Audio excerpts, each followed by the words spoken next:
করেন 10ই মুহররমের রোজা। এটির ব্যাপারে আমি আল্লাহর কাছে আশাবাদী যে আল্লাহ তাআলা এর মাধ্যমে বান্দার জীবনের পূর্বের 1 বছরের গুনাহ এবং পরের 1 বছরের গুনাহ মাফ করে দেবেন। এই জন্য আমরা চেষ্টা করি 10ই মুহররম আসরের রোজা রাখার জন্য।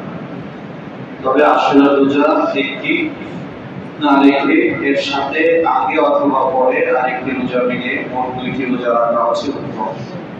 একটি রোজা রাখা মাকরুহে তানজিহি, একটি রাখলেও আসরের রোজা আদায় হবে। তবে আল্লাহ রাসূল সাল্লাল্লাহু আলাইহি ওয়াসাল্লাম এটা পছন্দ করে নাই যে শুধুমাত্র একটি রোজা রাখা হবে। 10ই মুহররমের সাথে মিলিয়ে 9ই মুহররম অথবা 11ই মুহররম মোট 2টি রোজা রাখা হচ্ছে সুন্নাত মুস্তাহাব পর্যায়ে।